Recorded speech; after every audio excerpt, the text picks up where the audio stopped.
How to offset your income, W-2 or business income, by investing in real estate. Investing in real estate is one of the best ways to eliminate your tax liability. It is one of the most sought after investment strategies today because this status of investing in real estate to generate passive income and lowering your tax liability is very appealing to high income earners like you. So the concept is called real estate professional status, REPS. And REPS is a good status that high income earners can earn in order for them to use their losses from real estate against their other income, which is active income. And many people today are trying to seek out this status, but it is a little harder than you would think to attain. Now, just to give you some background, in the 1980s, there were high income earners that would use the IRS code to take losses on real estate to offset their income. And there was no limitation back then. In fact, many lawyers, doctors, engineers, high income earners would buy huge buildings and then they would use depreciation and they would accelerate it and then they would make it so it was extreme loss and then they would report that against their earned income, like from their practice, and then they would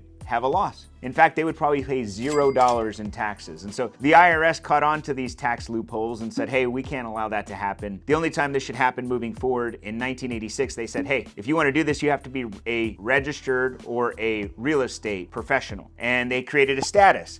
And that status has some things that you need to follow. So today in this video, we're going to talk about how you can actually become a real estate professional status. And if you get this status, what you can do is now you can offset by investing in real estate, you can offset your other income from your dental practice or your business. All of these things are very beneficial to you today. So let's talk about that. All right, the first way and the main way to qualify for real estate professional status is going to be 750 hours spent in real estate activities. Now, you also have to meet one other qualification with the 750 hours. It means that you must spend more than half of your time. So if you have an other income, like a business or anything else, you have to spend more than half of your time in real estate. So 750 and more than half of your time in real estate. And some of these things that you need to be thinking about is what you're going to be doing, spending your time. Now, obviously, if you're a realtor or a broker, a construction worker, or somebody like a property manager, this may be easy for you to materially contribute to and to document. If you're not, there are other ways. Now,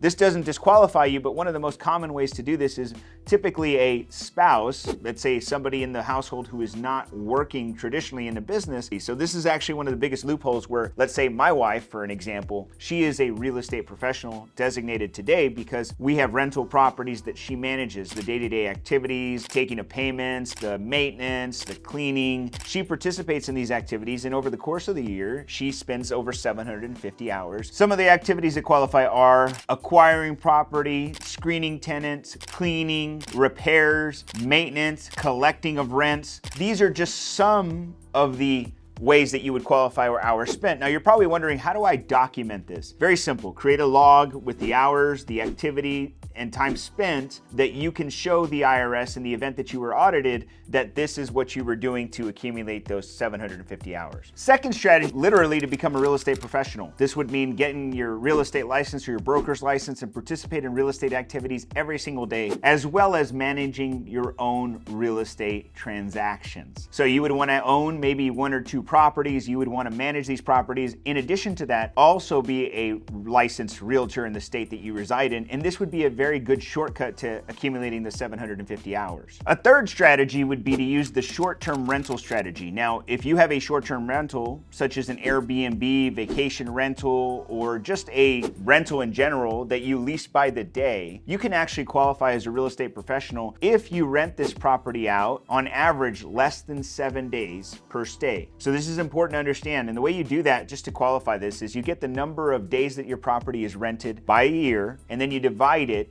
by how many times you rented it. So the number of stays divided by the number of times rented, that would give you a number. And as long as it's less than 7 days, you may qualify as a real estate professional. So these would be the most common strategies for you to qualify as a real estate professional. Now, again, the reason you want to be a real estate professional, a REPS status, is so that you can offset your current income with real estate investing. So you're probably wondering, how do I do this? So what happens is if you want to buy a piece of real estate, let's say it's a piece of real estate that's valued at that $500,000. Let's say it's a vacation condo, and you wanted to use that condo in order for you to make money as a real estate investor. You or your spouse was willing to manage that rental by managing the cleaning service, managing the day-to-day operations, repairs and maintenance. Now, you have to be very careful that you don't outsource a lot of these things, because those that you outsource do not qualify as activity hours. So you actually have to do some cleaning. You actually have to make sure that the payments are made. You have to actually go out and check and inspect the property. These are things you need to do. So sometimes this is hard, so you may need multiple real estate investments. But let's just say this one investment activity, which is one condo on the beach, has tons of activity. In fact, it's rented every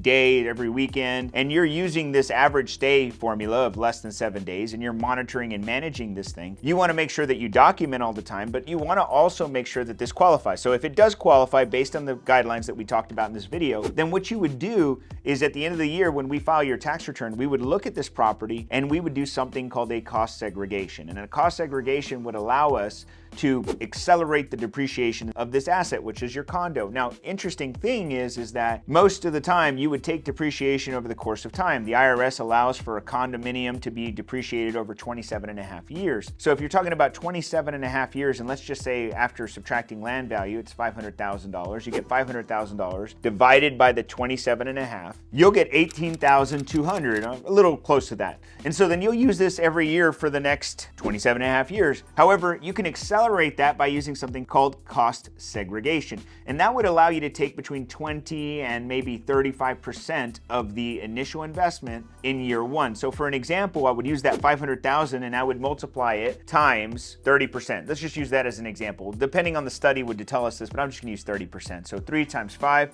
$150,000 is probably the first year deduction you could take. So imagine if the property only brings in, let's say, $50,000, and after expenses and everything, you're only gonna show a profit of $20,000. So if you get that $20,000 and minus the $150,000 in accelerated depreciation, you have a loss of $130,000. Now you can take that loss if you're a real estate professional against, let's say, your dental practice income. Now you're starting to see some tax savings from rental of real estate. Just to be devil's advocate, if you did not qualify for real estate professional status, what would happen is you would have to use that $130,000 if we did the cost segregation. We would just have to put it in a piggy bank on your tax return, and we would use that against other passive income like rental real estate in the future. You wouldn't ever actually get to participate in the loss. That is the key to real estate investing. It's to be able to participate in the loss. If you can participate in the loss and apply it against active income like your dental practice or your other business activity, this is where the gold is. And many people dream about this and scheme about it. The challenge is, do you qualify? And in this video, I hope I shared with you some of the ways that you could qualify for a real estate professional.